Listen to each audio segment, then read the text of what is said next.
Knights of St. Michael-Albertville.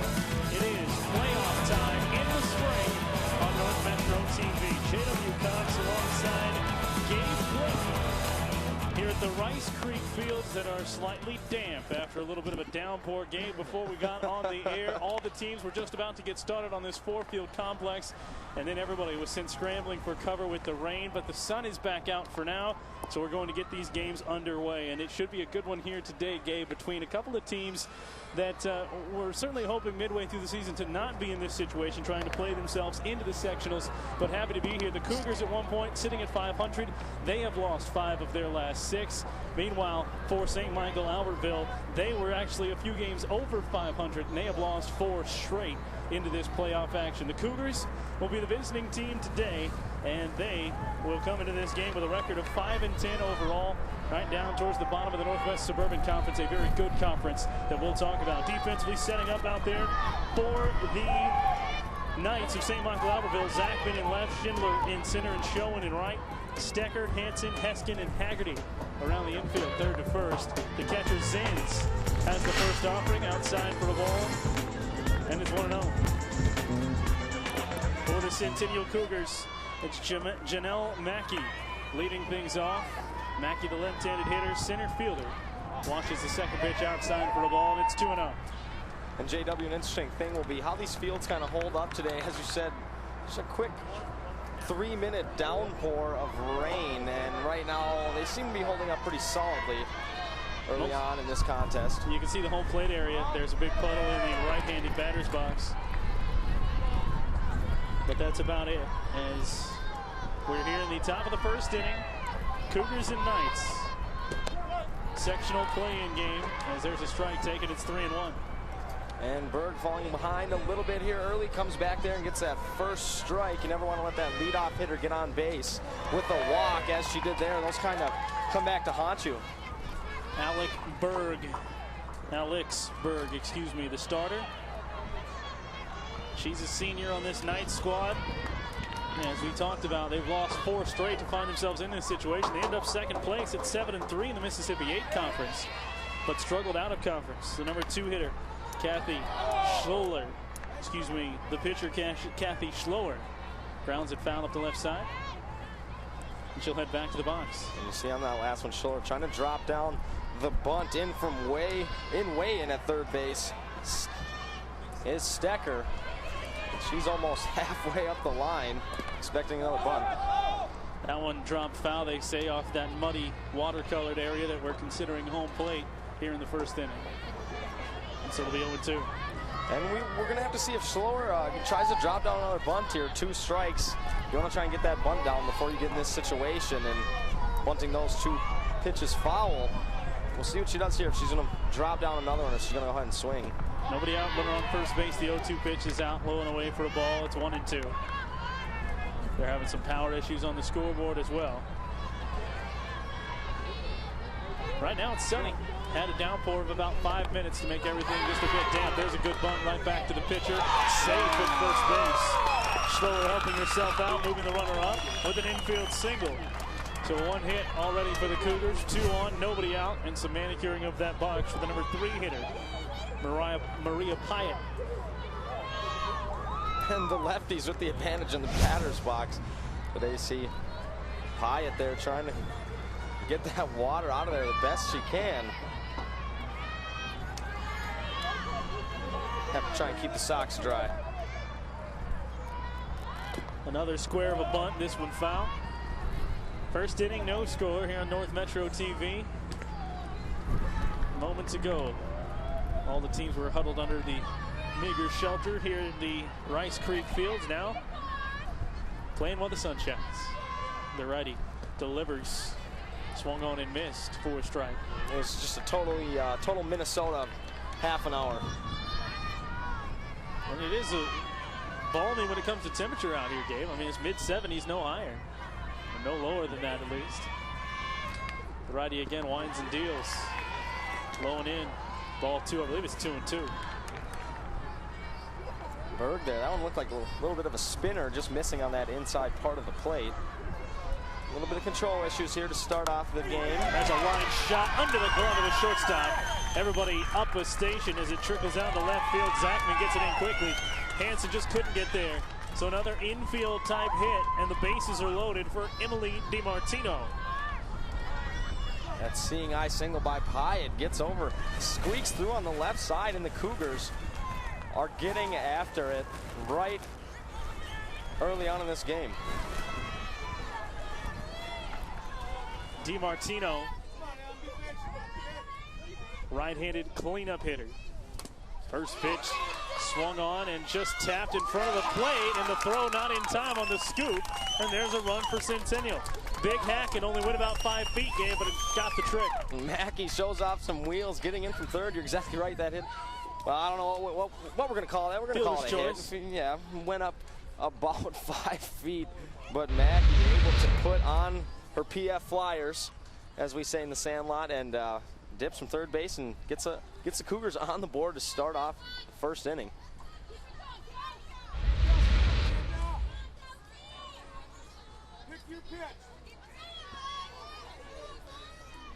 So now base is still loaded, nobody out, it's 1-0. Right-hander fires just off the outside corner. So the Cougars averaging the fewest runs per game in Northwest Suburban Conference play, coming in at under 2 a game, but already on the board here. Ground ball left side again. Hansen, she'll go to the plate for the out, and the first one finally does cut down a runner at home plate. That's Schloer, who can't score. 6-2 on the fielder's choice. Up to third base goes Pyatt. Safe at first is McAllister, and DiMartino over to second. 1 away. A nice play there from Hansen, just in time. Zins with a nice catch at home, squeezing the glove and able to get there first out. Swinging down towards third. Again, they come home. Again, they get it out back to first, and it hits the runner. Karams into fair territory, and everybody will stay there. So everybody's safe on the back end of that, but again, a fielder's choice going 5-3 that time. Cuts down Pyatt at home. So still 2 hits in the inning for Centennial. And now the base is loaded once again. And on that throw to first, you saw it. Just couldn't quite catch it. Kind of hit her in the chest. She's all right over there at first base is Haggerty. Pitch taken on the inside corner for a strike. It's Elise Hathaway, the number 7 hitter. And of course, then here in the bottom, the top of the first, the 7th batter to come to the plate. It's 1-0 Centennial. Swing and a foul tip down into the glove of the catcher.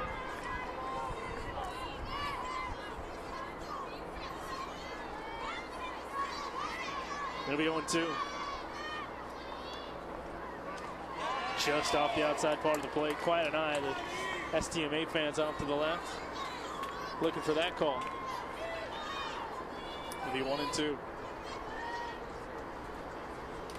Foul tip back to the screen. Leadoff walk, back-to-back hits to load the bases. 3 straight fielder's choice. 1 run is scored. 2 have been cut down. And as you're talking about Centennial with their lackluster run scoring ability, they want to try and capitalize here in the first inning. If they can get 1 made, well, they have the 1. If they can get 2, possibly 3 on the board, that'll get them some momentum early on in this game. You look on the other side, St. Michael-Albertville, 2nd most runs allowed throughout the season in their Mississippi 8 conference. Swing and a miss. Ball picked down to the dirt, and that will end the top of the first for Centennial. They score a run on 2 hits and a walk, and they leave the bases loaded as you take a look at that final swing and a miss.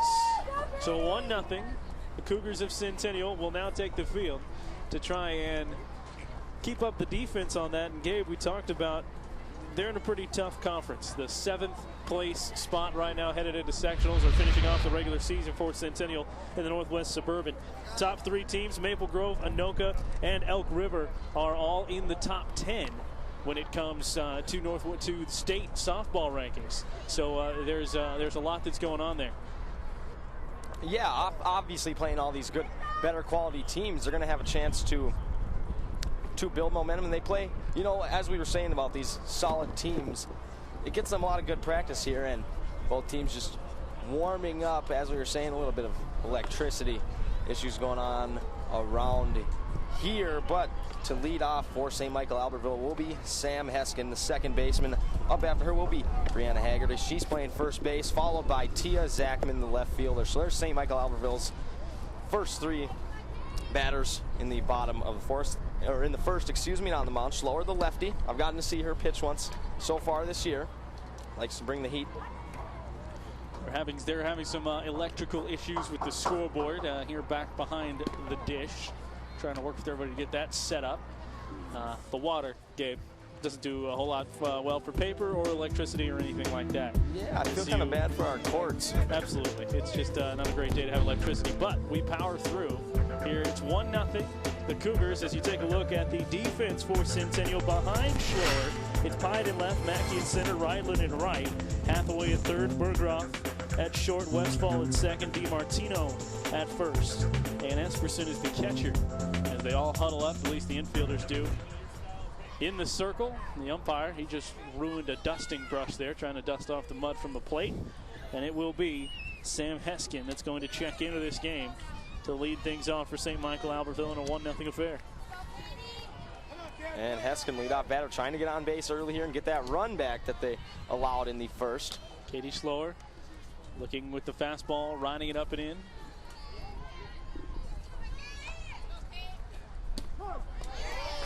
Pitch taken for a strike. It's 1-1.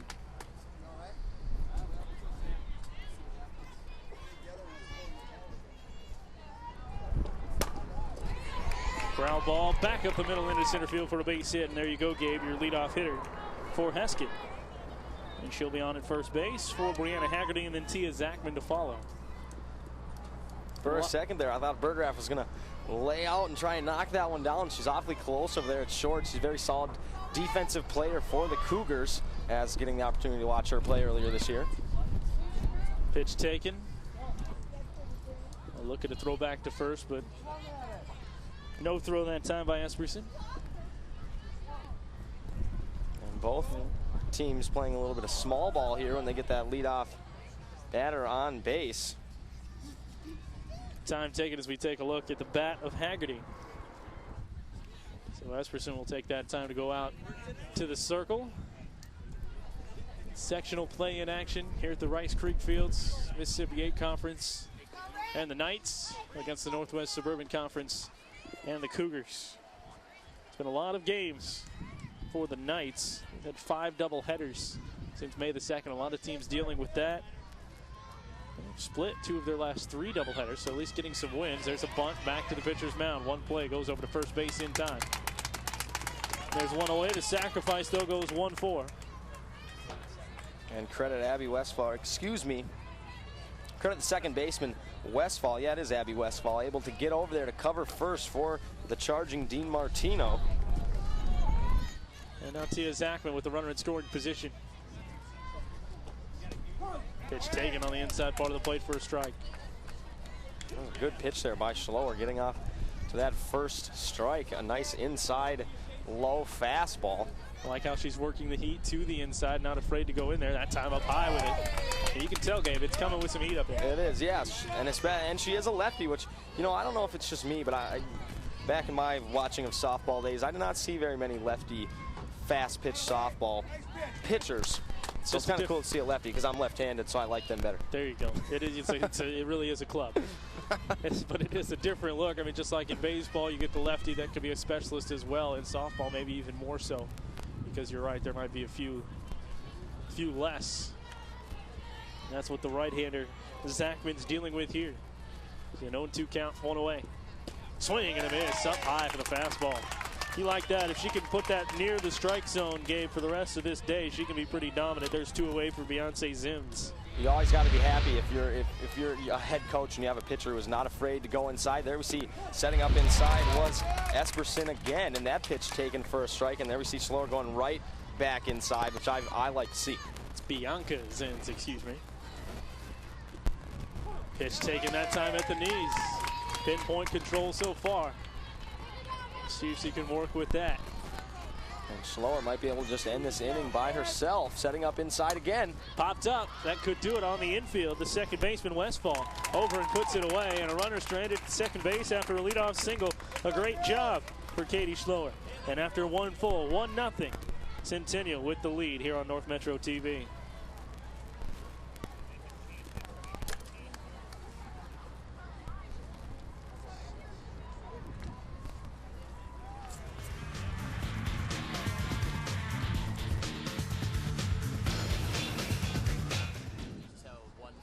Yeah, it's 1-0. Yeah, it's 1-0. Why is that? Why is that?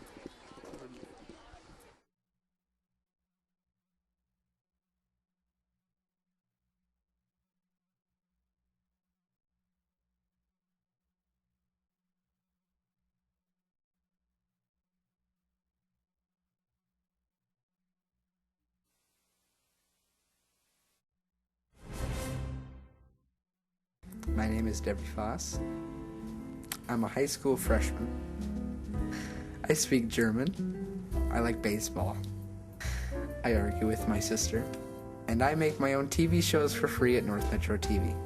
Get started by signing up for free TV production classes at 763-231-2803 or eric@northmetrotv.com.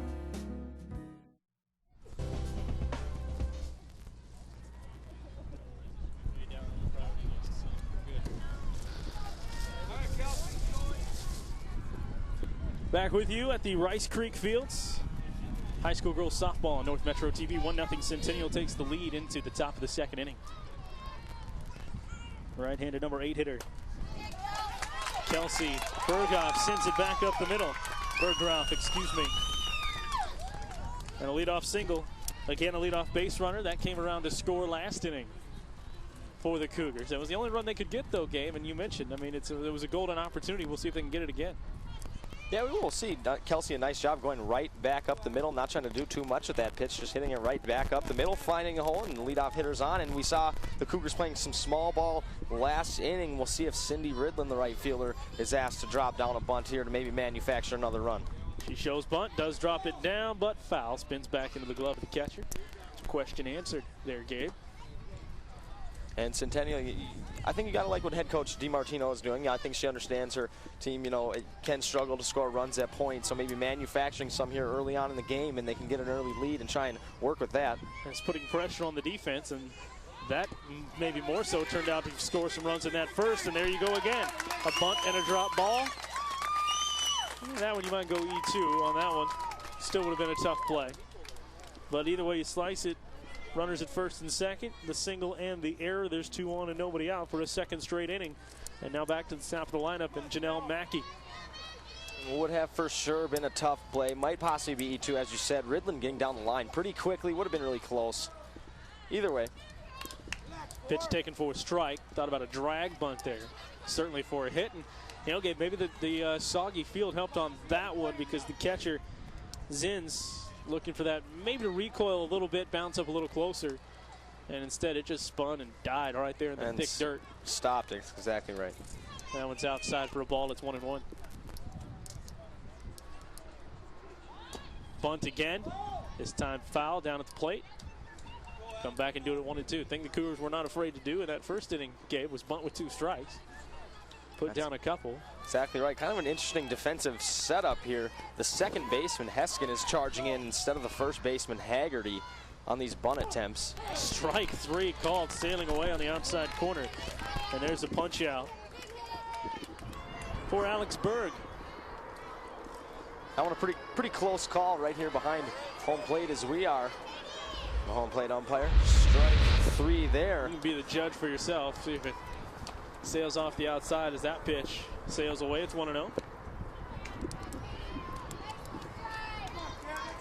Schloer, 1 for 1 with a single. She was cut down at home plate. Pops that one out towards center field. That'll be a tough play. Going back now is Schindler. Schindler over to the right.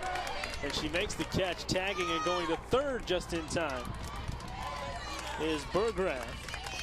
So she'll be on at third. Runner holds at first base. The fly out to center field is out number 2. And Maria Pyatt will stand in with an RBI chance. A runner 90, we could make it 60 feet away. And the wind is blowing in a little bit from center field. Schindler, I wasn't sure at first if she was going to be able to get to that one, but I think the wind maybe held that one up for her a little bit. Pitch taken for a strike. Throw back down, not in time. either way, a nice catch. Able to get two hands on it. Always want to, you know, just made for a strange secure. route out to it. Exactly.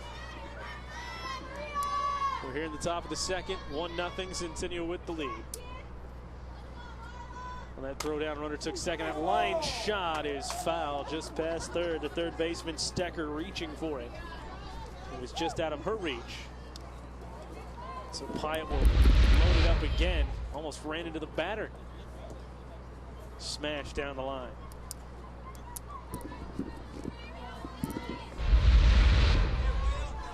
And that one a blast. Just getting out of the way over there. At third base was Berggraf. Pitch upstairs for a ball. It's 1-2.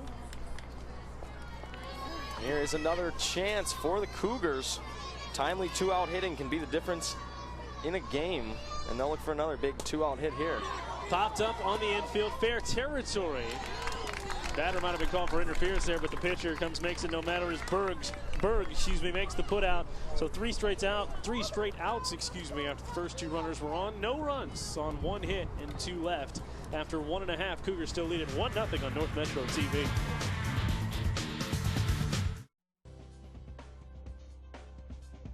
Join Ben Hale and Danica Peterson every Friday on North Metro TV News.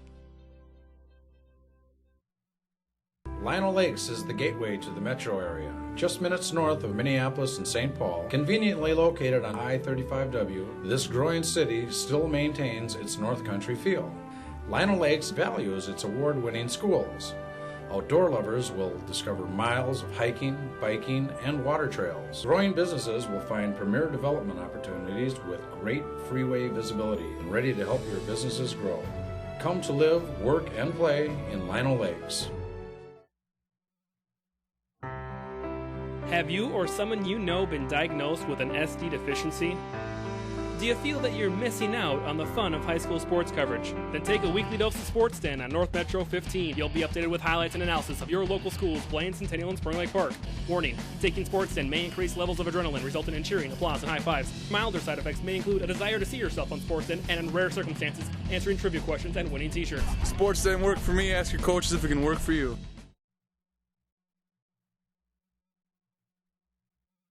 Conveniently low. Back with you on North Metro TV. It's high school girls softball play-in game, so we are in the playoffs. First pitch grounded right back to the shortstop. Over to first base in time. One up, one pitch, one down. Queso Rova, the designated player, grounds out 6-3.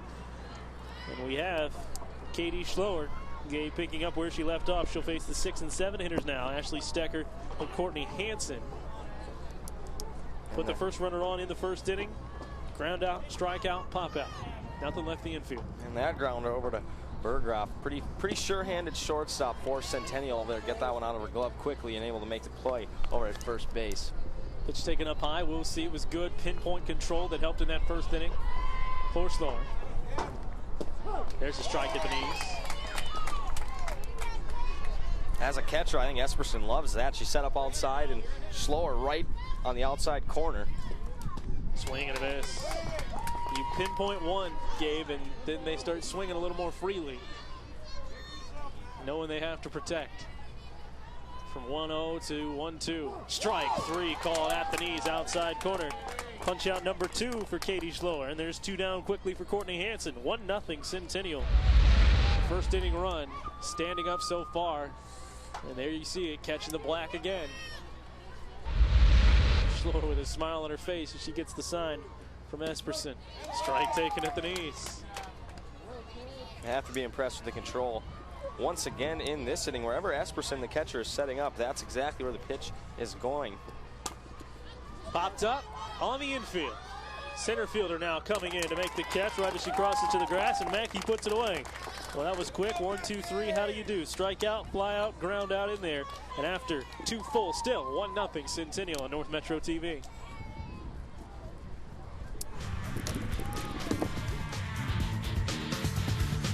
Ham Lake can see how good life can be. Conveniently located only 20 miles north of the Twin Cities on Highway 65, yet Ham Lake has kept its rural charm. Residents of Ham Lake enjoy 1-acre minimum lots, giving you space to live with abundant natural green spaces and recreational activities like boating, fishing, golf, disc golf, camping and playgrounds, and tons of seasonal fun all year round.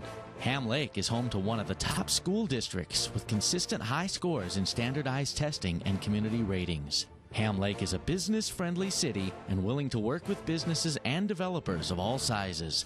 Whether you are just starting out or looking to grow, Ham Lake has the business opportunities you've been waiting for. Life in Ham Lake moves a little slower, and that's the way we like it.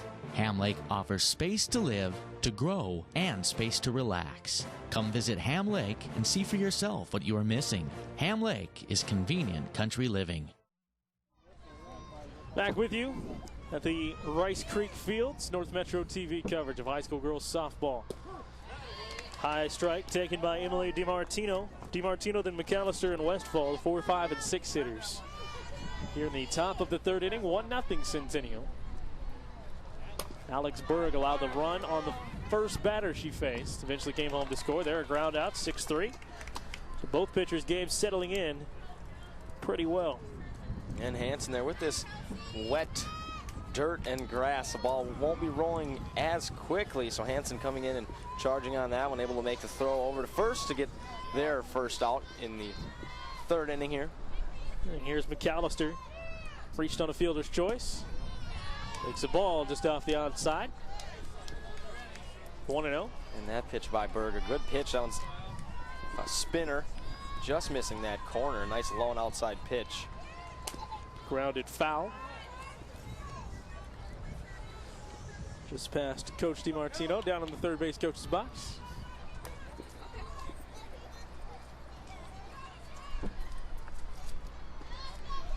And you gotta love an umpire who'll give you a clean softball. You saw, you just gave her a nice one. You always appreciate umps when they do that for you. And Berg will deliver. That one is high and outside.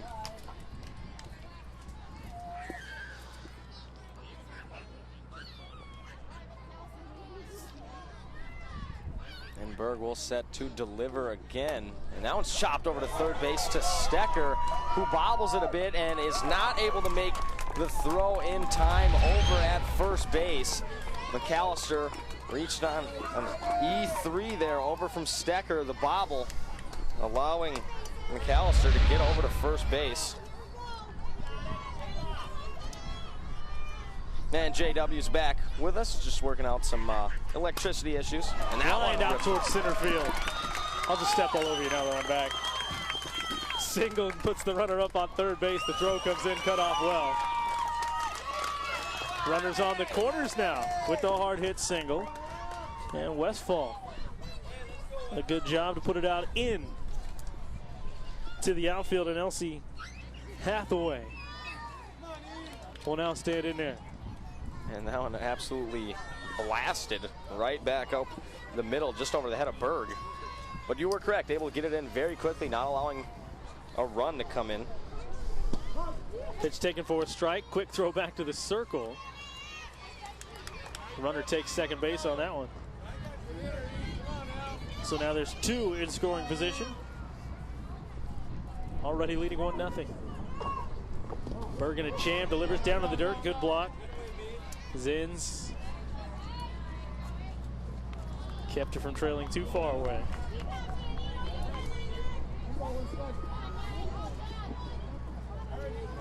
Zin's a very nice job, able to go down and stop that one, helping out Berg, the pitcher. And you know the Cougars, they're going to take a run any way they can get it here. One out, another big chance for them to get something on the board. A 1-1 in there for a strike. And then it's 1-2. One out, leadoff ground out. An error and a hard single. Ball reached for on the 1-2, good protect. Foul up the third base side. Everybody hanging on the dugout there for the St. Michael-Albertville Knights, watching as Berg dealing with the number 7 hitter for the Cougars, Elsie Hathaway. And the last thing Hathaway wants to do here is strike out. You've got to try and put this in play with only one out. Good eye there. You got to try and put something in play, get it past the mound to allow for a scoring chance. Cougars had 3 runners cut down at home plate in that first inning. Ground ball again, foul, third base side.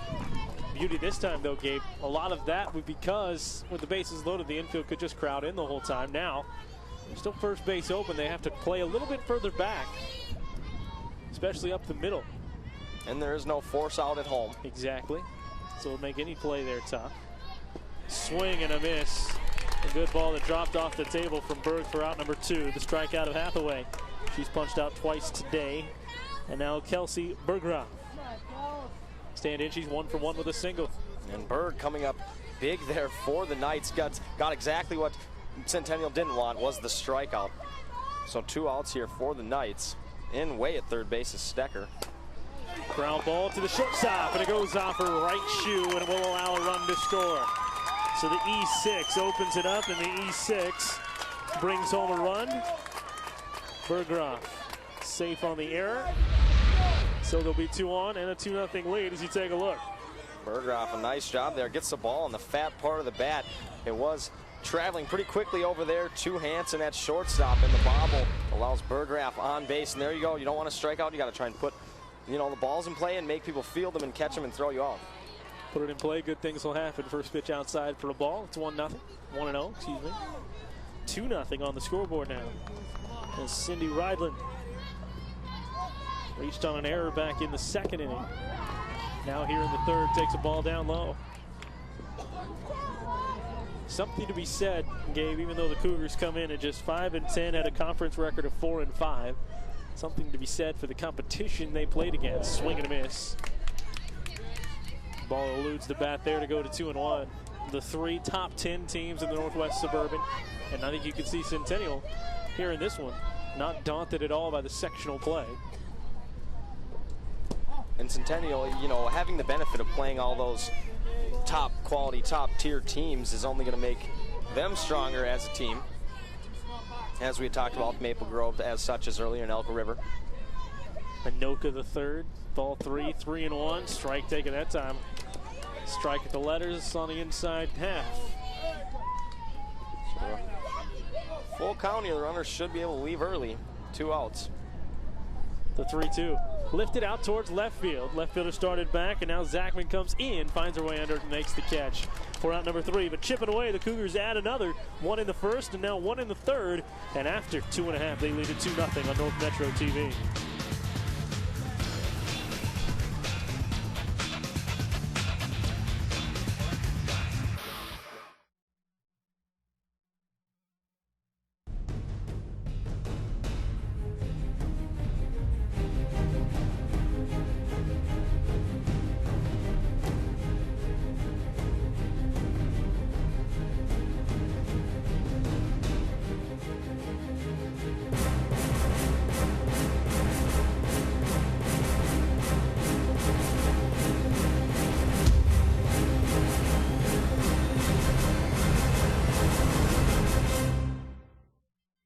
My name is Debbie Foss.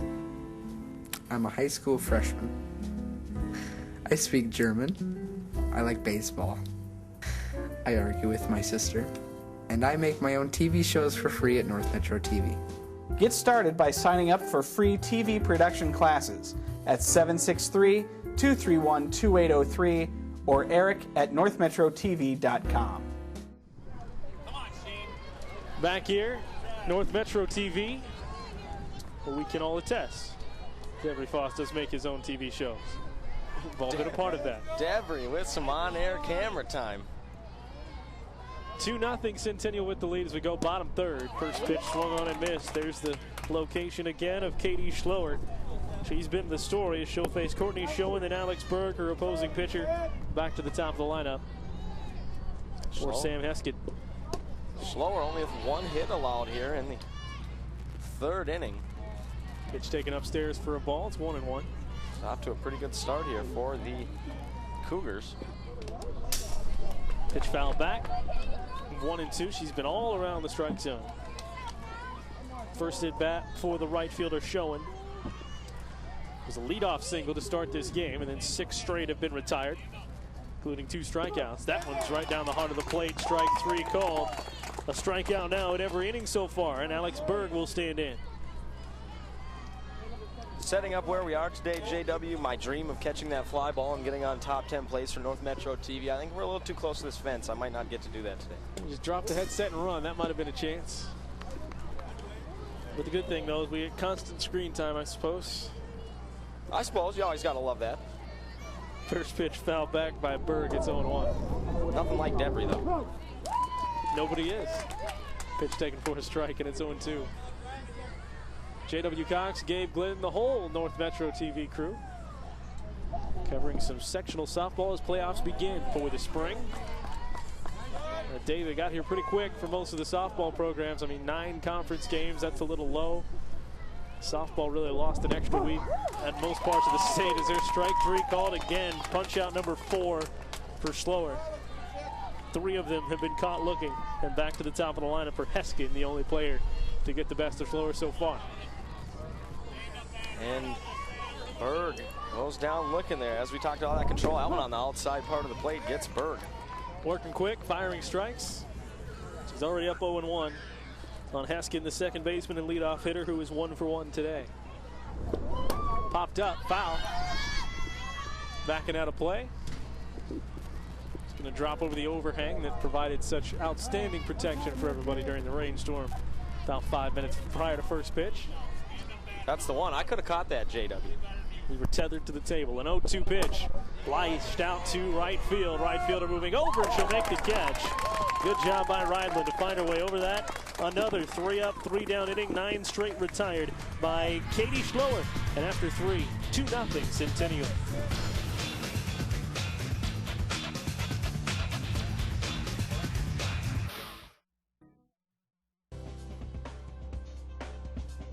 Join Ben Hale and Danica Peterson every Friday on North Metro TV News.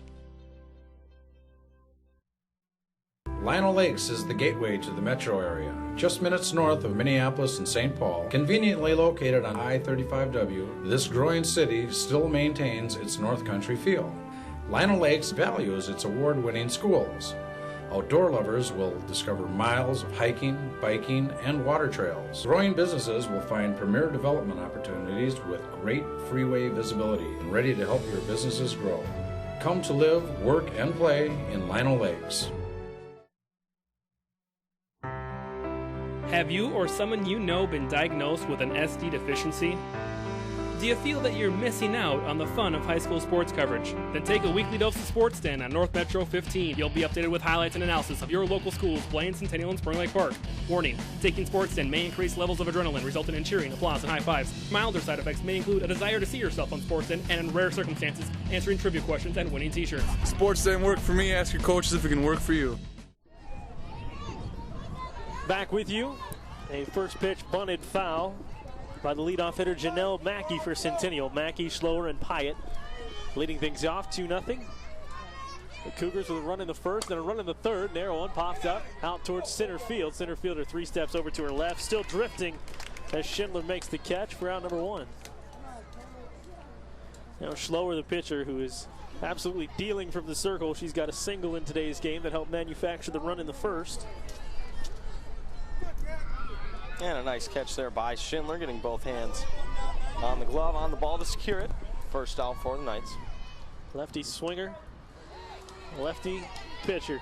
Schloer takes a strike. Lots of smiles as well. She steps out on the 0-1 count. Her coach mirroring that. Everybody having a good time. Pitch taken inside, riding on the fastball. Trying to get a dose of her own medicine. She's been living on that inside part of the plate. Gabe not afraid to, at the very least, go in there. And Schloer able to strike out Berg. Last inning, Berg probably wants to get one back at her. Ground ball slowly out to second base. Won't be the strikeout, but she does get the out of the opposing pitcher for 3 on the put out. There's 2 down quickly for Maria Pyatt. She is 1 for 2 with a single back in the first inning. Schloer getting down the line pretty quickly there. Heskin flipped over to first pretty quick there for the second out. So Berg now kind of getting after it. Then she'll look for her 1-2-3 inning. It's low and away.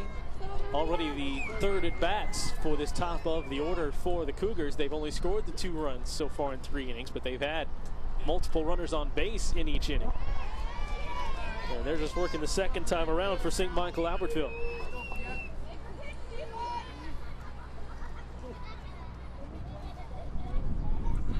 A 2-0. Sails away. Berg just missing the corner there on the outside. She walked the leadoff hitter, and that's the hitter that came around to score. She also had an error behind her with 1 out in the third that came around to score. Berg pitching a doozy as well. Pitch taken for a strike, and it's 3-1. 3 other games going on at the same time here in Shoreview, Minnesota.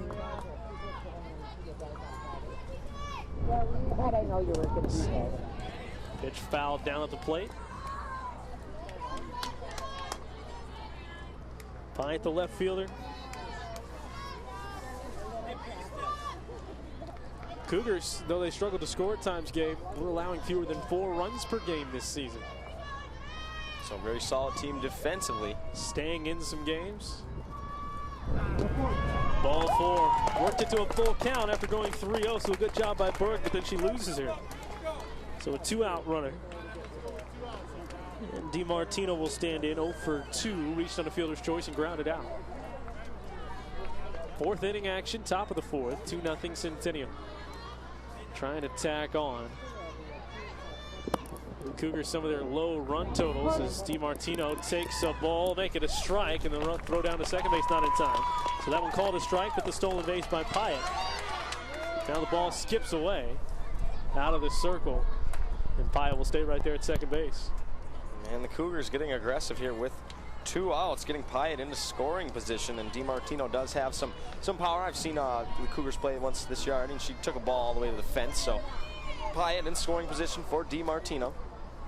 1. That was laced perfectly out to left field to get down for a base hit. Up 1 station, and DiMartino has her first base hit of the game to keep the inning alive, put runners on the corners for Kelsey McAllister, who's been on via the error and a fielder's choice.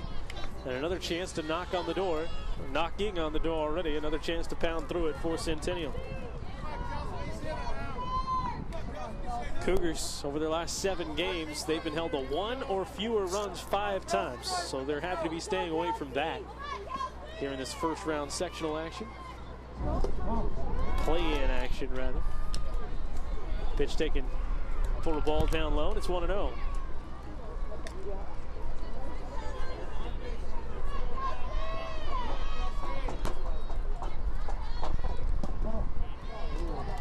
Losing the zone a little bit. Berg, exactly what I was just about to say, my exact words. We probably can't do any more games together, JW, if we're going to start finishing each other's sentences.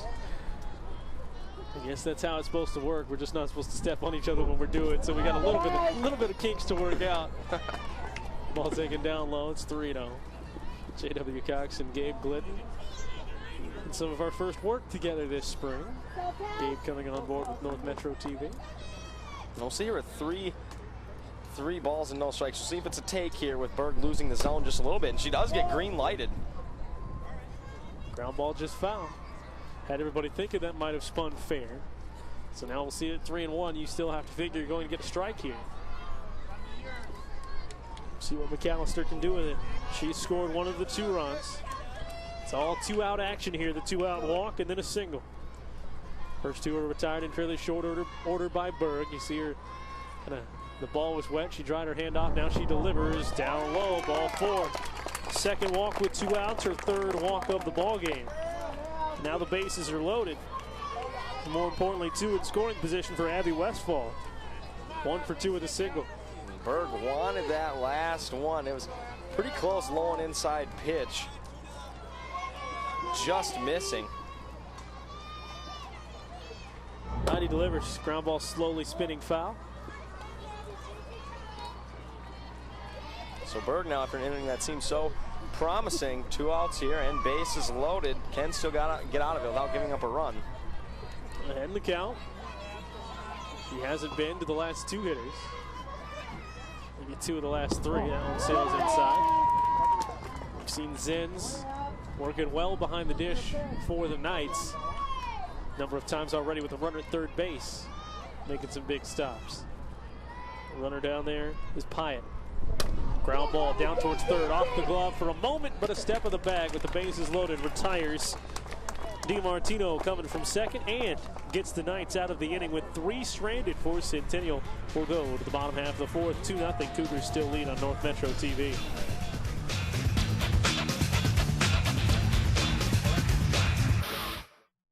Come to Ham Lake and see how good life can be. Conveniently located only 20 miles north of the Twin Cities on Highway 65, yet Ham Lake has kept its rural charm. Residents of Ham Lake enjoy 1-acre minimum lots, giving you space to live with abundant natural green spaces and recreational activities like boating, fishing, golf, disc golf, camping and playgrounds, and tons of seasonal fun all year round.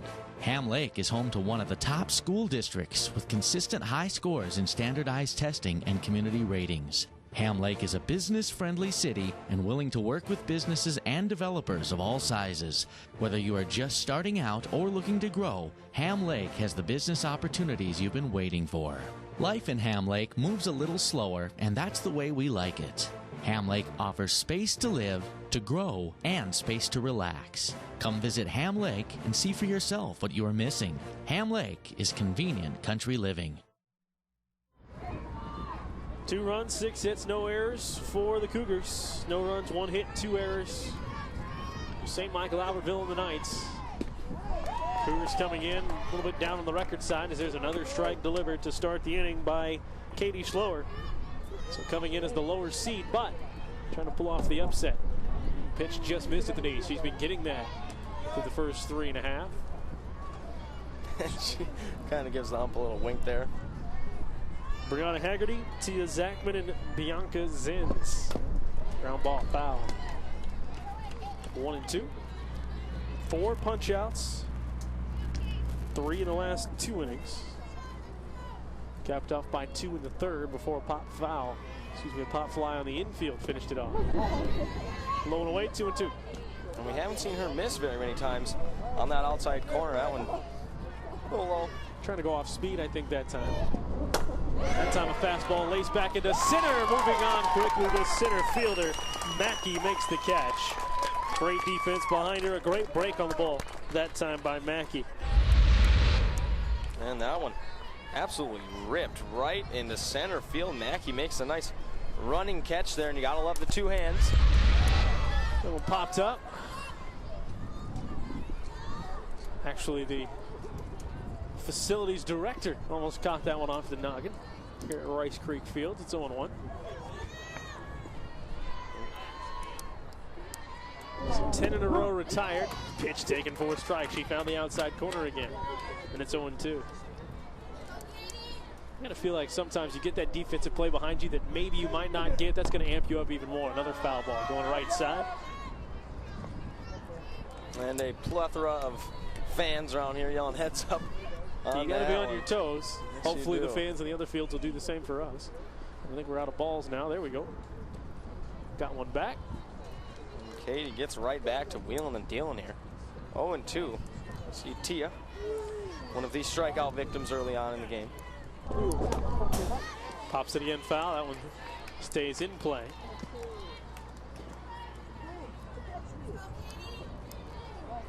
Zachman did strike out in the first inning, as Gabe mentioned.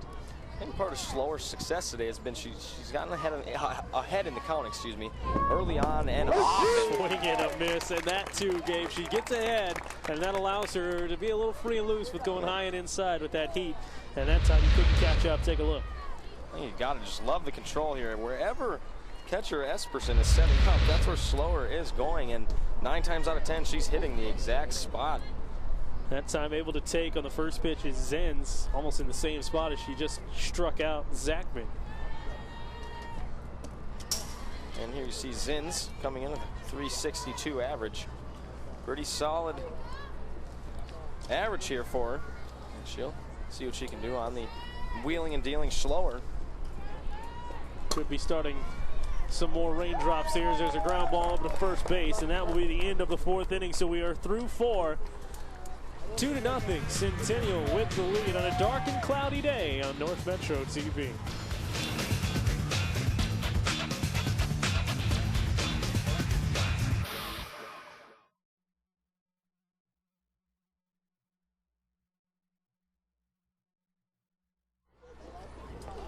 back with you on North Metro TV as you see some raindrops starting to fall. 2 runs, 6 hits, no errors for Centennial.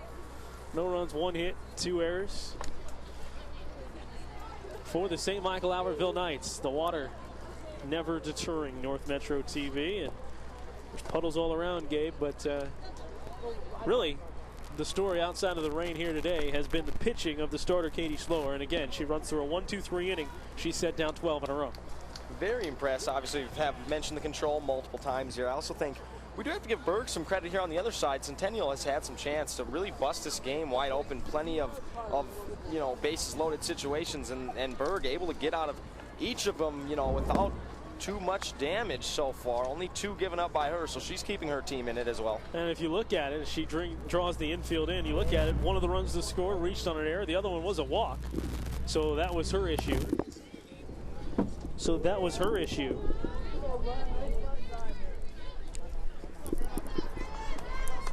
As we've got a pinch hitter on the way in for Centennial. It was going to be Elise Hathaway leading off. Ball taken down to the dirt, and oh, it actually hit her. She's going to have to limp towards first base. Brenna getting on first base, a leadoff hit by pitch. Take a look as that ball just dives down and catches the back foot. Brenna Bakken on to first base. Light rain falling, nothing near like what we saw that drove everybody to shelter earlier. Another bunt shown, Gabe, as we have established. It's going to be small ball for Centennial, especially now with the lead. And Berggraf will see if she's asked to bunt once again here with that first pitch being called a ball. You got to kind of assume she will be asked to bunt. Centennial trying to manufacture runs. She does, lays it down. First baseman covers, first baseman scoops it up rather. The second baseman covering, 3-4 on the putout for the sacrifice. And Haggerty having to get that one over to first pretty quick. Berggraf was on her way towards first, showing off some speed, but a solid play there for the Knights. And we've seen it.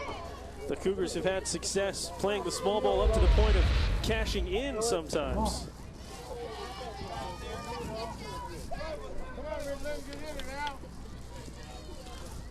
And that first pitch missing for a ball. See what Berg can do. She's been in some jams and she's gotten out of those jams as well. As Gabe mentioned, coming back 2-0 now.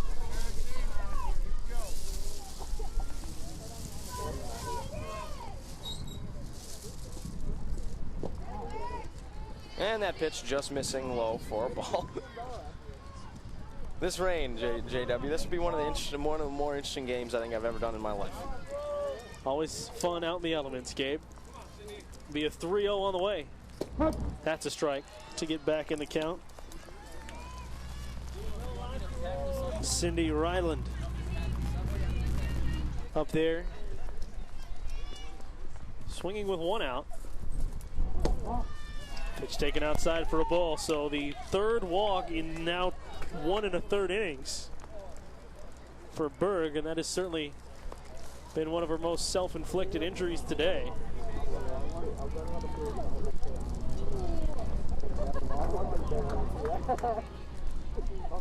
In a quick conference with the leadoff hitter, Janelle Mackey.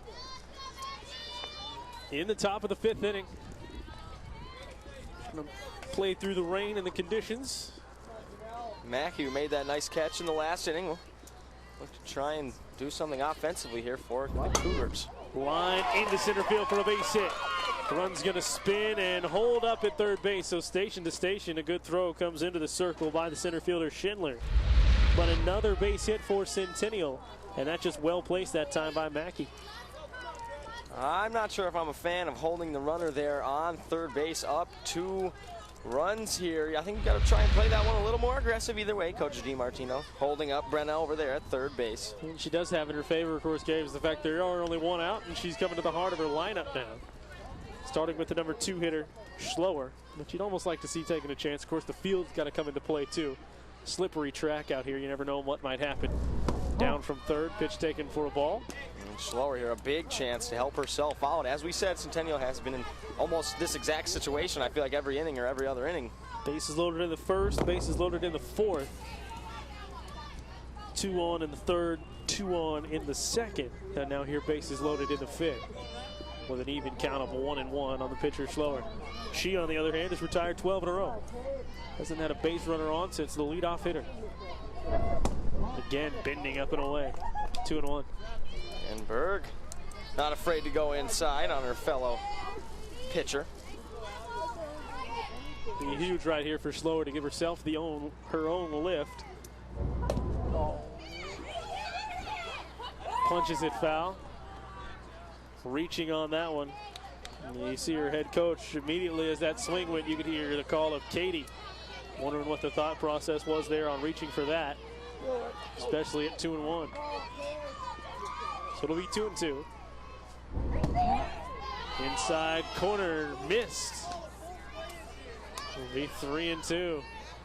And that one just missing on the inside corner. We do hear some grumblings from the fans. Frustrated fans off to our left. Be a 3-2. Line drive into right field for a base hit. That's going to score 1 and maybe 2. Here comes the second run. The throw cut off. 2 runs scoring RBI single for Katie Schloer. And it's 4-0 in favor of Centennial. In to score from third, in to score from second is Rydland. As you see it, just well placed. And another base hit to put 2 on. No chance for the right fielder Schoen as you see the throw cut off wisely. Runners on the corners, 1 out, 4-0 Centennial. And the way Schloer's been going, Gabe, you have to think they're now in control of this game firmly. And now there goes back to what I say. Holding the runner was obviously a smart choice. Great idea. A great idea. How dare you second guess her. And Schloer helping herself out exactly what she needed in Berg. The one time she's really gotten kind of, you know, coming back to haunt her with these bases loaded situations. She's going to try and get out of this one still. Only 1 out. Centennial with still plenty of opportunities to put more runs on the board. Pitch taken for a strike. So Bakken comes home to score, as does Rydland. A hit batter and a walk, and now the rain picks up pretty good. Pitch taken for a strike. Yeah, as we scamper to cover some electronics around here. It'll be 1-1.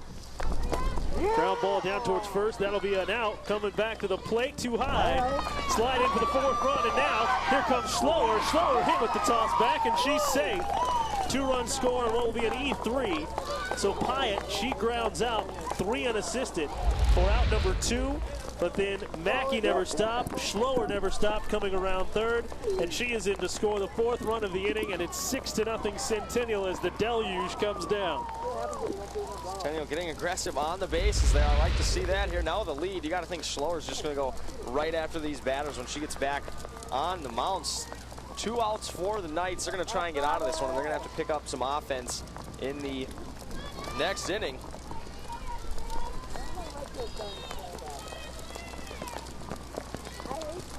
Pelting down, as you can hear on our microphones as well, as that one's down in the dirt. DiMartino last inning had a single.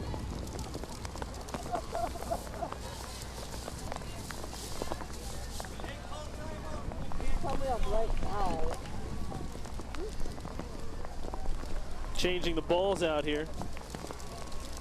So 4 runs have come home. Into the inning, it was 2-0 Centennial. They scored 4 runs on a couple of clutch hits and some good base running. Schloer right in the middle of all of it, helping herself out as the starting pitcher. We're taking down low for a ball. It's 2-0. We're in the top of the 5th.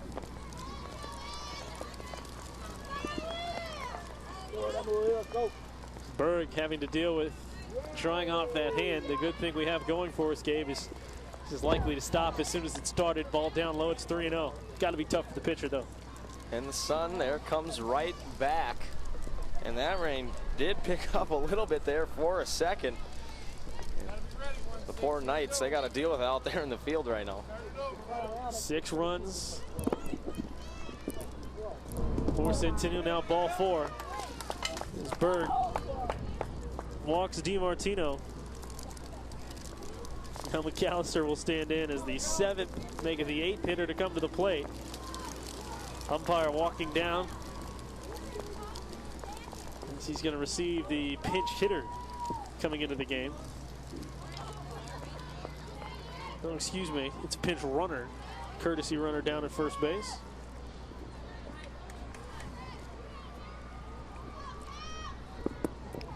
And still here, 2 outs for the Knights. They're going to still try and get out of this one here. Down 6. Big inning here for the Cougars. Pitch taken on the outside corner for a strike. McAllister on base 3 times today.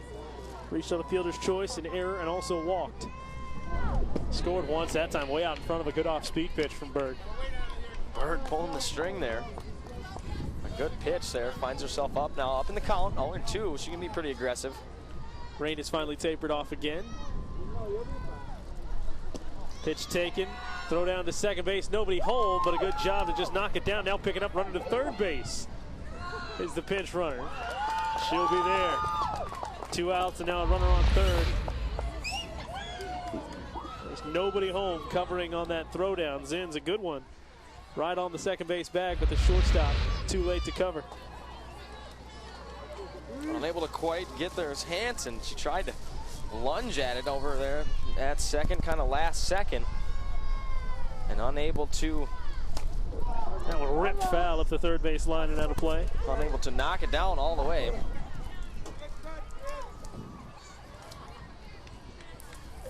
And McAllister with a lining shot over there.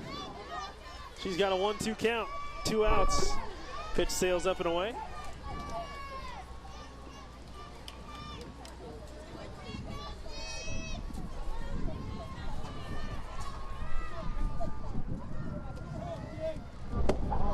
Down low, ball 3 from 0-2 to full up now.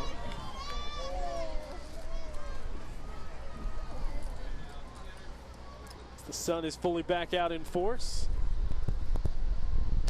Upstairs, ball 4, she lost her. Now the 9th batter to come to the plate will stand in. Berg just a little bit of some control being lost in this inning. She was going along pretty solidly, only as we said, had given up the 2 runs and one of them was an unearned one. Abby Westfall shows bunt, pulls it back, takes a ball. Runner taken up to second base. So they'll be on second and third now. Still with 2 outs. Abby Westfall, the only batter not to hit in this inning so far. Ball well outside and Zinn's able to lunge and get it. 6-0 Centennial. Long inning for Berg and the Knights as they play for their very season here in the sectional play-in game. The 7 seed having trouble with the 10 seed Cougars. Ball outside, it's 2-1.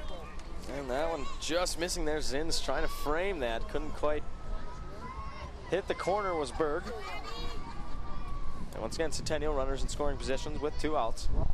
Ground ball down towards third. Shortstop will pick it up. A long throw to first. Not picked out. 1 run scores. A second will turn and hold at third. So the low throw over to first. That'll be tough anyway. We'll give it an infield single for Abby Westfall. In to score the pinch runner for DiMartino. Up to third goes McAllister. And 7-0. Now Centennial with the lead. 5 runs coming home this inning. Hansen couldn't quite get enough on it over there at shortstop to get her out at first. I agree with you, it would have been a pretty tough play. Getting down the line quickly was Westfall.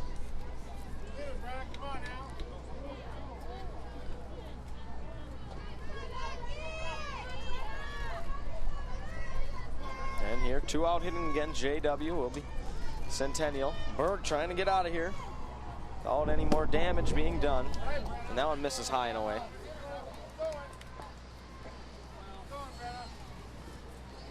Be a 2-0.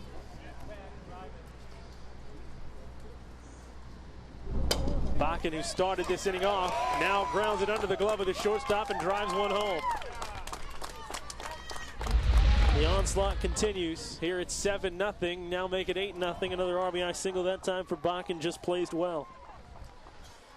And that one just getting over there, right out of the reach of Stecker, and Hansen just finding the hole there on that left side, a seeing eye grounder. Drives in a run for Centennial. Westfall up to second base in a full-on meeting at the mound.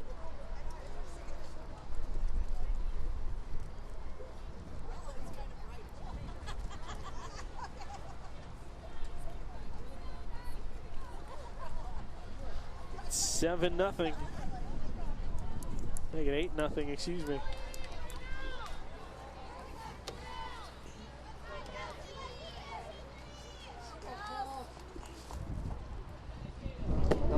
And that one delivered for a strike by Berg on the outside corner. So Berg trying to pitch her way through it. It's been a 6-run inning. Swung on and missed. And then a good off-speed pitch by Berg. Had Berggraf out front of that one.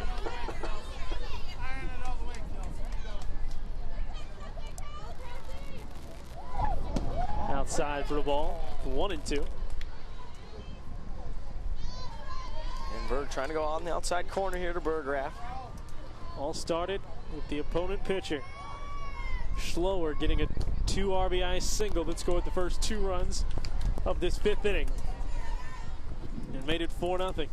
Pitch missing again, so it's 2-2.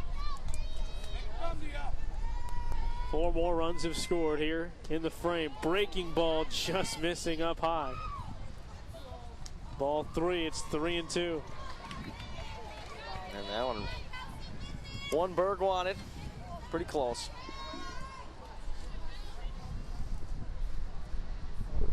Outside corner, strike 3 call. That'll be it to end the inning. But 6 runs come home. And after 4.5, it's 8-0 in favor of the Cougars of Centennial on North Metro TV.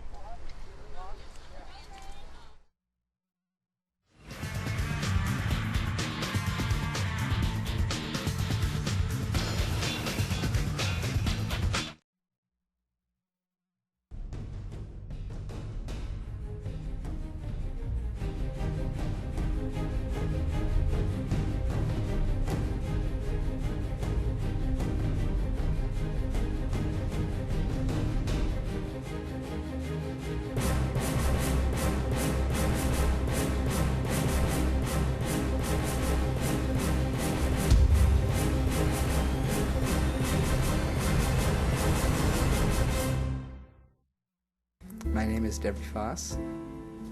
I'm a high school freshman. I speak German. I like baseball. I argue with my sister.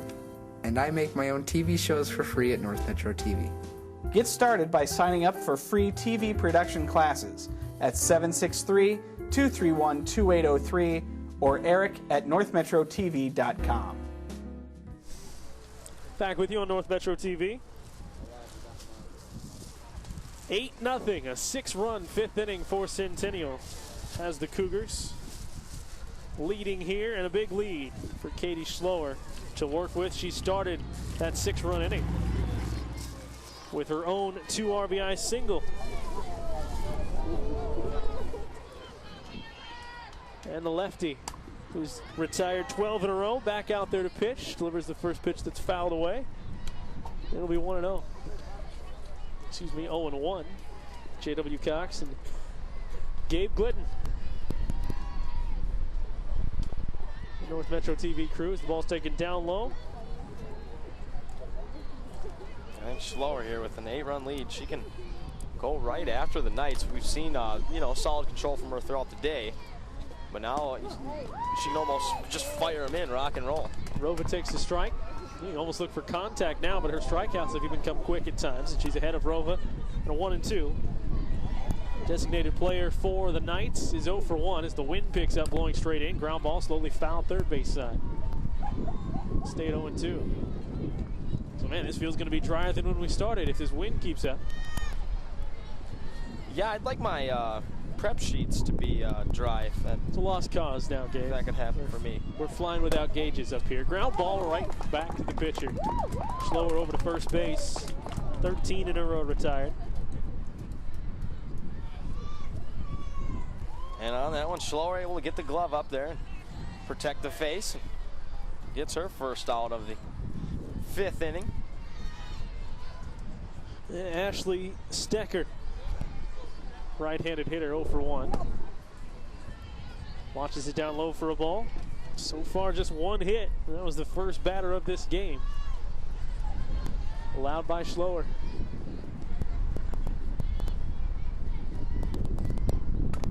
Line shot, that goes right back up the middle into center field for a base hit. So there's hit number 2 to break up the string of 13 in a row retired. Stecker will be on first base for Courtney Hansen. And Stecker there, only the second person to really get after Schloer. That one ripped right back up the middle. It looks like she'll have a courtesy runner. Taylor Zopfi check in at first base.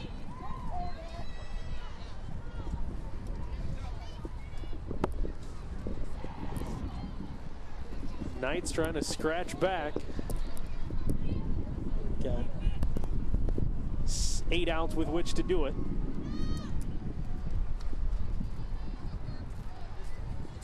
Starting right now. Not a whole lot of time for the Knights. Swing and a miss, the rising fastball. It's 0-1. Schloer with the hot heat on that last pitch. Hansen coming in for 122 average. Pitch taken down low, throw behind the runner.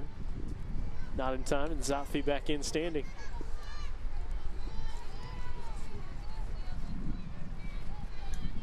Asperson trying to catch Zopfi sleeping over there. Got back in time, however. That one reached for, flown out towards left field. Left fielder moving over and makes a running catch. Hyatt, a great job on the run. And they'll hold the runner at first base for out number 2. Look at Hyatt turn on the jets. Lunges out and able to keep Zopfi over at first base as well. Sorry that she make the nice running catch there. Fires it into the center fielder, worked as a cutoff there to make sure the runner would stay. Now 2 outs and a pitch fouled back. Courtney Schoen at the dish. Schloer. Gonna get right back to working quickly. Lefty delivers, swung on and missed. Throw down behind the runner. They had her caught off. The throw just sailed a little bit. Zopfi shaking and slipping a little bit on the base pass, and a strong throw on the bag by Esperson. Just couldn't be there in time. So 0-2, 2 outs, runner at first. Esperson looking to set up away and does. That one's laced to the shortstop, knocked it down, picked it up, fired to first, not in time. And that'll be an infield single. So the second hit of the inning, just the third hit of the game, puts 2 on. With 2 away for Alex Berg. And Berggraf tried to get over there to backhand it in time. That also would have been a pretty tough throw for her. It was hit sharply and it almost cutting away from her on that right side. Pitch fouled off. Be strike 1. And the 0-1. So Schloer trying to throw up another 0 after her team put up 6. Delivers a pitch just outside. Ball fired back to the circle. And Berg here with a chance to try and cut away at this lead. 2 outs. The 1-1 upstairs for a ball, and it's 2-1.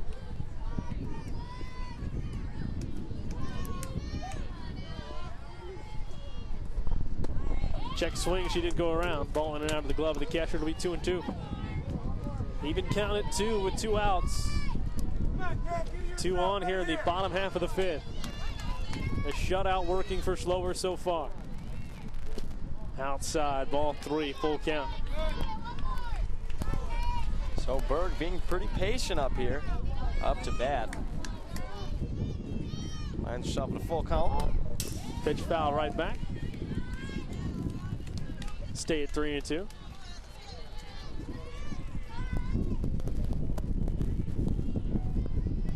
That one right back at the bench had me flinching. I trust chain link. A 3-2. Fouled up and away. Just in the front row of the opposite bleachers over there. And it looks like everyone's okay over there. Stays at 3-2 again. Schloer's got to find a way to get it out and get back to the dugout. Pitch taken, strike 3 called. She does just that. Another punch out to end the inning. She allows a pair of hits, but no runs. We'll go to the 6th inning. 8-0. Centennial with the lead on North Metro TV.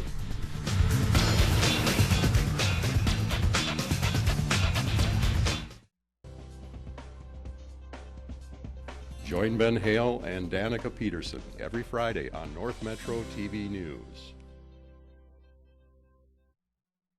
Lionel Lakes is the gateway to the metro area, just minutes north of Minneapolis and St. Paul. Conveniently located on I-35W, this growing city still maintains its North Country feel. Lionel Lakes values its award-winning schools. Outdoor lovers will discover miles of hiking, biking, and water trails. Growing businesses will find premier development opportunities with great freeway visibility and ready to help your businesses grow. Come to live, work, and play in Lionel Lakes. Back with you on North Metro TV. J.W. Cox and Gabe Glidden. And an 8-0 lead for Centennial. A big 6-run fifth inning for the Cougars. And they now come back with Cindy Rydland scheduled to lead things off. It won't be Rydland, excuse me. Morgan Corpy now in the right-handed batter's box, takes a strike. It's 1-1. So Corpy hitting in the 9 spot. It was 11 batters coming to the plate in the last inning for Centennial to score their 6th run. Corpy taps it just to the right side of Berg. Making the left side of Berg. She throws her out. 3-1 on the putout. We've dealt with rain. We've dealt with extended innings. And now we'll see what Centennial can do here in this 6th. 1 down. Bunt shown by Janelle Mackey. Taken for a strike. It's 0-1. Mackey's been on base twice. She's also struck out and flied out. She's scored a pair of runs. Takes the ball down to the dirt. It's 1-1. Just been the day for the bats of Centennial. Gabe, they were bound to break through at some point. They had big-time rallies, big-time run-scoring chances in each of the first 4 innings and finally cashed in the 5th. Yeah, they had a couple chances where they just kind of stalled out and couldn't get that big hit that they needed. And Schloer kind of breaking this game open for Centennial in her last at-bat and driving that ball to right field. Ball taken down low and away. 3-1. And there also were some errors on the night side as well. And those can always come back to haunt you. Ground ball slowly down the third base line. Stays fair. Throw to first. Not in time. Infield hit. And Mackey on again for the 3rd time. You take a look at this game. Might have been better part of valid to see if that would spin foul. Yeah, from our angle where we're sitting, Stecker could have possibly let that one roll foul. As we saw her get out of the box really quick. There was Mackey. But Stecker trying to make the play there. 9 hits now for Centennial. Pitch taken for a strike. As it's the player of the game so far, Katie Schloer. Both on the hill and with the bat. The big game separating 2 RBI singles. The throw is wide on the attempted stolen base, so safely is Mackey. And the Cougars getting aggressive here with the 8-run lead, trying to continue to build it. Into the heart of the lineup now. Again, starts with Schloer in the 2 spot. Takes a strike, 3 called, and she'll sit down, so there's 2 outs. And Berg able to get a little revenge there on her counterpart pitcher. Her 3rd punch out of the day. She faced the number 3 hitter, Maria Pyatt, who made a great running catch in left field last inning. Pitch taken for a strike, throw down to 3rd, not in time. Solid throw right on the bag. Just a hair late, and there's the stolen base for Mackey. And Mackey going to 2nd and over to 3rd here, showing off some speed. And that last one, it was a good throw by Zins. I think you're right there. It was right there, just a little late. Pitch taken.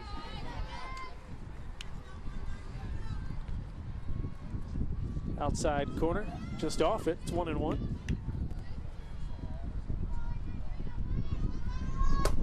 Ground ball into center field for a base hit. It'll be 9-0 Centennial. RBI single for Pyatt.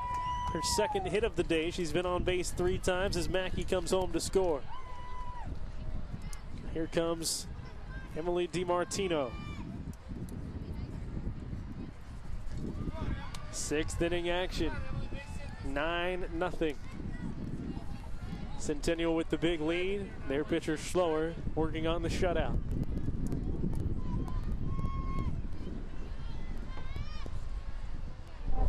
Pitch taken down low for a ball.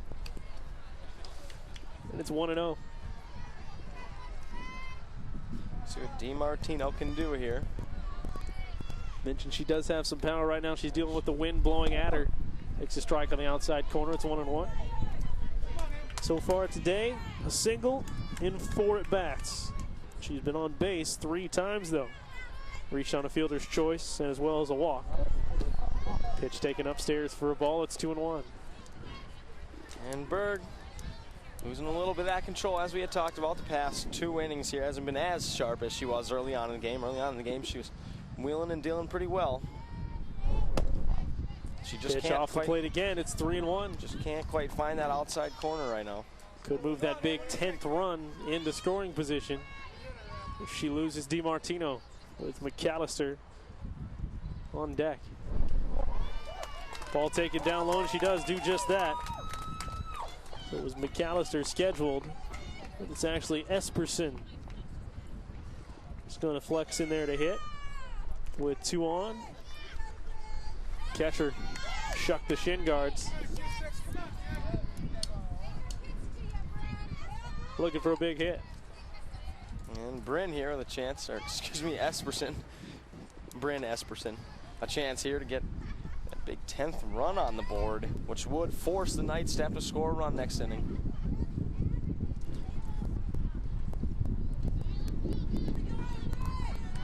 All of this due to a 6-run 5th inning. Now 1 run here in the 6th. Already in and 2 on and 2 outs. Esperson her first at bat. Takes a pitch upstairs for a ball. Some speed over at second base. Maria Pyatt, we saw those jets, as Gabe mentioned, turned on to make that defensive play and left. Put on her PF Flyers. Pitch inside for a ball. It's 2-0. Westfall, the second baseman, scheduled. She's not in the on-deck circle. A 2-0. That one slowly hit down towards third. Third baseman makes the play over to first just in time for out number 3 to avoid that big 10th run. 2 left on for the Cougars. We go to the bottom of the 6th inning. 9-0 Centennial with the lead.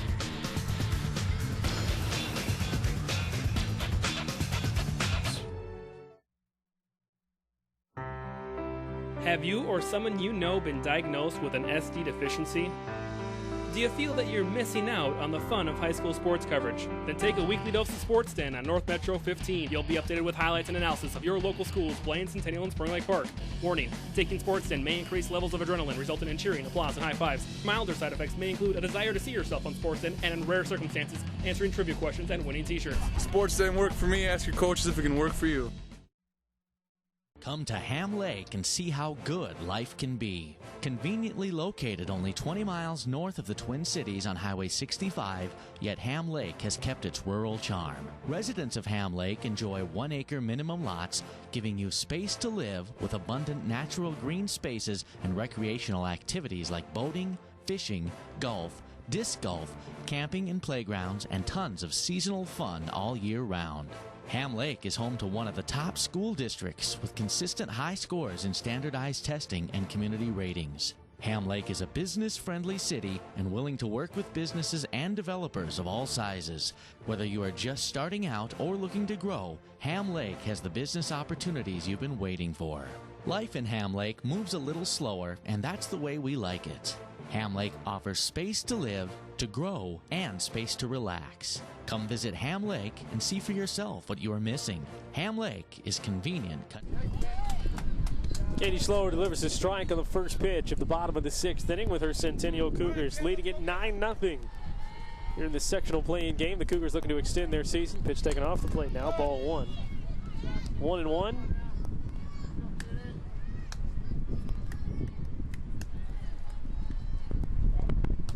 Leadoff hitter, swing and a miss. Sam Heskin 1 for 2. Down on the count, 1-2 now. Again, Gabe, you can check out just the supreme confidence there of Schloer as that one's fouled up and away. Stay at 1-2. The supreme confidence that she's just dealing today. And I think we got impressed with the control. We've talked about multiple times about that, but she also has some heat on these fastballs. We've seen her going up and in a lot, just blowing people away. Sets up the outside pitch, swing and a miss. Strike 3, out number 1 in the 6th inning. And that one, a good solid pitch on the lower right half of the plate. Gets the strikeout. 7th punch out for Slower, already dealing upstairs to Haggerty, the number 2 hitter, who's over 2. And a lot of smiles out there on the mound today. A lot of smiles in red for the Cougars. It's gone their way today. Pitch taken for a strike. It's 1-1.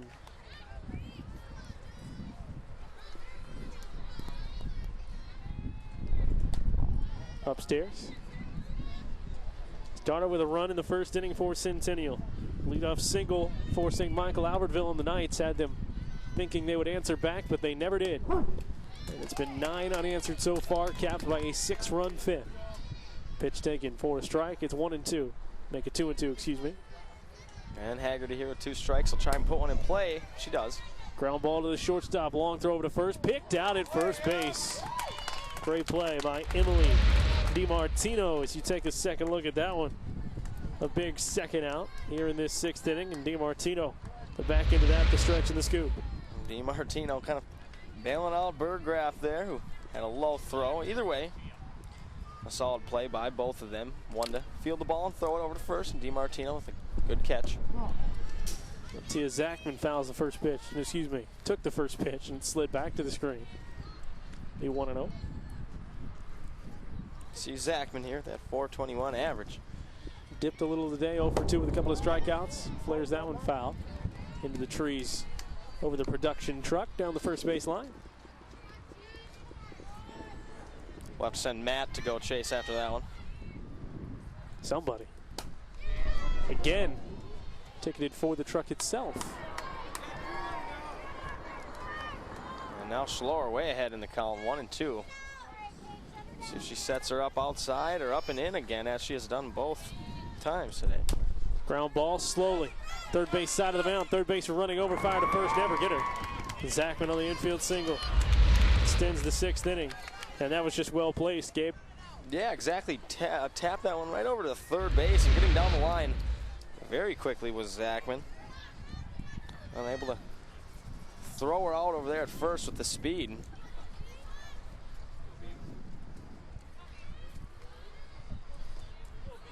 The Bianca Zins taking the first pitch strike as letters.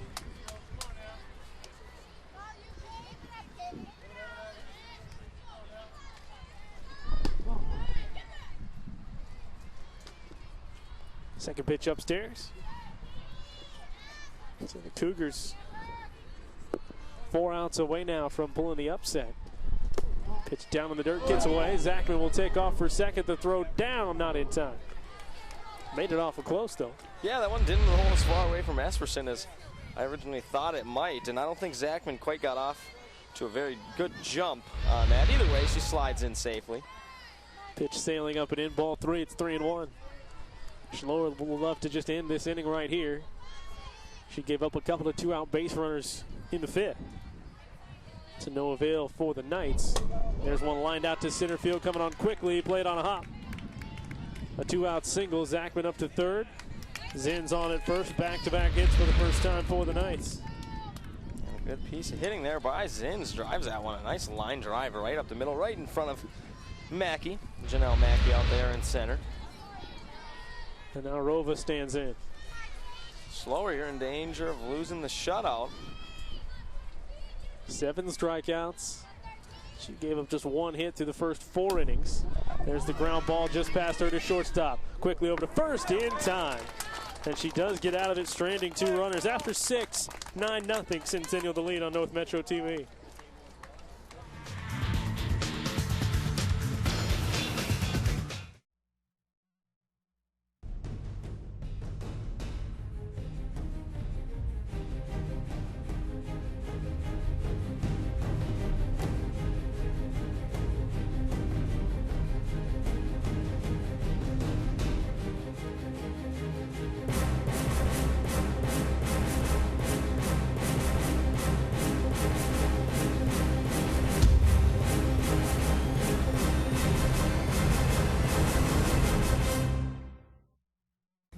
name is Debbie Foss. I'm a high school freshman. I speak German. I like baseball. I argue with my sister. And I make my own TV shows for free at North Metro TV. Get started by signing up for free TV production classes at 763-231-2803 or eric@northmetrotv.com. Back with you on North Metro TV, headed to the top of the 7th inning. Centennial Cougars with a 7-0 lead, and Taylor Mattis will insert into the game to lead things off against Alex Berg. It's J.W. Cox and Gabe Glidden and the whole North Metro TV crew right now, staring up at blue skies and bright sunshine. Has not been the norm today. That's probably exactly right. It has not looked like this for all too long, and this one looks like it's going to be able to hold on here with the sun shining brightly down on my face. At least long enough to get us through this game. See if Centennial can finish off this upset. So Taylor Mattis against Alex Berg, who has had some of her own trouble and some trouble defensively behind her to contribute to the 9 runs. Delivers down low for a ball. Number of walks by Berg today. And also some errors behind her as well. 9-0. Centennial trying to finish it off. Berg trying to give her mates one last hack at it in the bottom half of the 7th. And Berg here trying to work that outside corner. Hasn't been able to find it. 2-0 swung on and missed. Strike 1, 2-1. And they're doing a nice job falling behind at 2-0. Coming back with a strike. Ground ball slowly foul down towards third. Even up now at 2-2.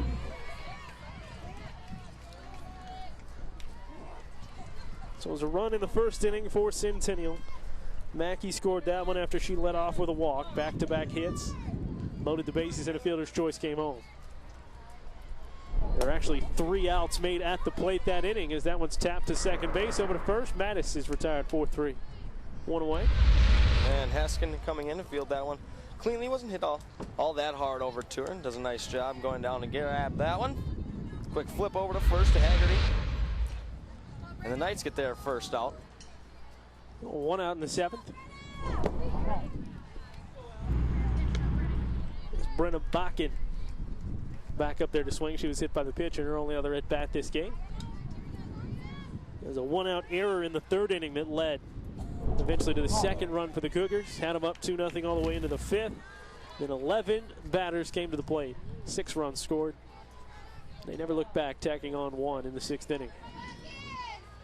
3 more outs to go for St. Michael-Albertville as that one spun foul down the 3rd base line. Be 2-1. Stecker doing a nice job to touch that one in foul. It did take a bounce. That was spinning back right towards the line, yeah. So a smart play over there. It'll be 2-1. Line shot right to the shortstop, into the glove of Hansen, and there's 2 away. Mattis, it's a blast over there to shortstop right at Hansen, and she does a nice job to protect the face with the glove. And Berg now has a chance for a 1-2-3 inning. She has to go through Kelsey Berggraf. Swing and a miss.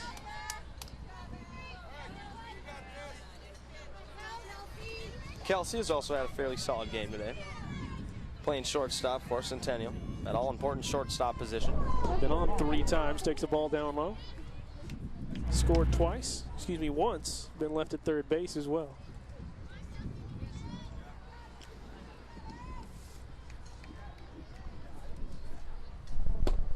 Taking at the knees for a strike. And Berg there, good, nice low pitch. Found that outside corner.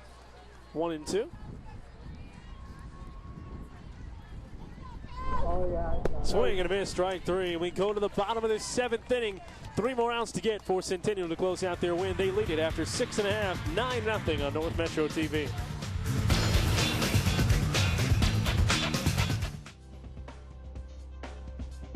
Join Ben Hale and Danica Peterson every Friday on North Metro TV News. Lionel Lakes is the gateway to the metro area, just minutes north of Minneapolis and St. Paul. Conveniently located on I-35W, this growing city still maintains its North Country feel. Lionel Lakes values its award-winning schools.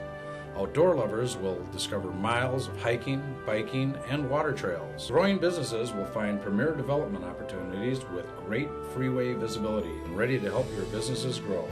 Come to live, work, and play in Lionel Lakes. Have you or someone you know been diagnosed with an SD deficiency? Do you feel that you're missing out on the fun of high school sports coverage? Then take a weekly dose of Sports Den on North Metro 15. You'll be updated with highlights and analysis of your local schools, Blaine, Centennial, and Spring Lake Park. Warning, taking Sports Den may increase levels of adrenaline, resulting in cheering, applause, and high fives. Milder side effects may include a desire to see yourself on Sports Den, and in rare circumstances, answering trivia questions and winning t-shirts. Sports didn't work for me. Ask your coaches if it can work for you. Back with you at the beautiful Rice Creek Fields on North Metro TV. 9-0 Centennial, their scoreboard. The fans and the Cougars in red. Looking beautiful right now as well. Pitch taken for a strike. 3 outs to get for Katie Schloer. She's been a big part of this effort. Tossing the shutout. Stecker, Hansen, and Schoen scheduled. The 0-1 pitch taken upstairs for a ball.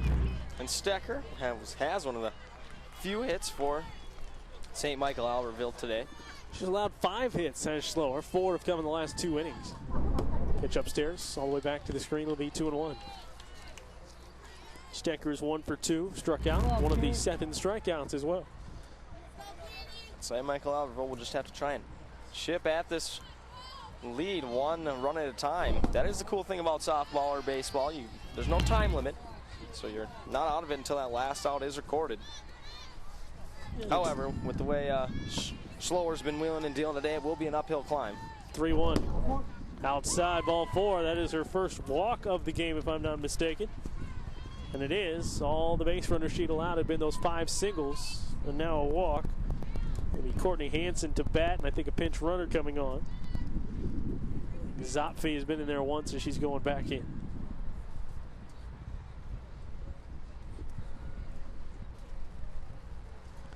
Zopfi to run at first base, representing possibly the first run of the game for St. Michael-Albertville, as they're up to their final 3 outs. And now Courtney Hansen.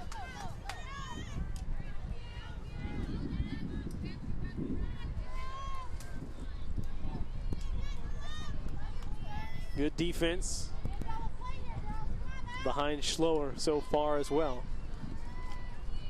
That is the first walk we've seen. We haven't seen that. Her lose control very often today. Comes right back into the strike zone. Finding that outside corner.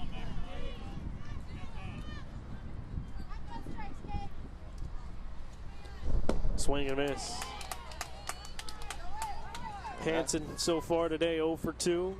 Fly out to center and a fly out to left. That pitch almost in the exact same spot. We'll see if they go right back at it. Pitch on the inside, fisted off and foul. Up to the left, it's 0-2. Hansen got all of that one. That was a drive over there to the left side of the field. Foul ball, however. That went a long way. Especially considering, yeah, she did. Off the sweet spot of the bat. Strike 3 called, throw down to second, goes into center field. But out number 1 is recorded. That's the big point. Stolen base can be abided as you see the strikeout and the throw down a little bit wide. Strikeout number 8 for Schloer. And here comes Courtney Schoen. And Berggraf unable to quite get over there. She had a long way to go. First pitch foul, just tips up and over the screen. And Alex Berg, the opposing pitcher, would be scheduled to hit. Try and keep this game going following Schoen. Runner at second, 1 away. Foul pop again. The 0-2. So Schloer here, a chance to get another strikeout. Ahead in the count, 0-2. Alex Berg is on deck. Pitch foul back, and then took the mask right off the umpire. Seems to be okay. It was more of a glancing blow. And showing here with 2 strikes. Battling pretty well up there. We'll have to fight back here in an 0-2 count. The 0-2. Down low for a ball, 1-2. Good take there on an 0-2 count, a low pitch. Slower, maybe trying to get Schoen to chase a little bit. Schoen with a good eye. Pitch popped up right at the plate, and the catcher, Esperson, able to find it and make the grab. That wasn't up there very long. Gave a good job for her to find her bearings, avoid all the equipment, and make the catch. Yeah, you always worry about that as a catcher, or if you're the pitcher charging in, you don't want to try and a lot of junk step on that around. helmet. Yeah, and bats, and either way, nice job. Did have to look up really quick, and that wasn't even higher than the fence.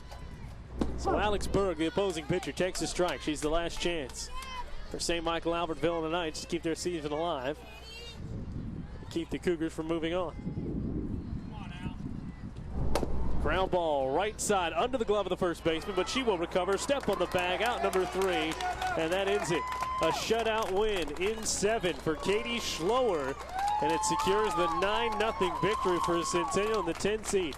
Comes here to the Rice Creek Fields and beats the 7 seed and player of the game easily with her 2 RBI single to help break it open in the 5th. And then the dominating performances with 8 strikeouts, just 1 walk, and 5 hits allowed in the shutout. Katie Schloer, an outstanding performance. Gonna have to be Schloer, the lefty, up there on the well, not the hill, I guess that's a baseball term, but on the circle. A very solid game for her. I would give her player of the game also, pitching the shutout. 9 runs, 9 hits, no errors for Centennial. No runs, 3 hits, 3 errors for St. Michael-Albertville. And the Cougars will move on and keep their season alive. For Gabe Glidden, my broadcast partner, and everyone with North Metro TV, I'm J.W. Cox. Have a great rest of your day. You've been watching high school girls softball on North Metro TV.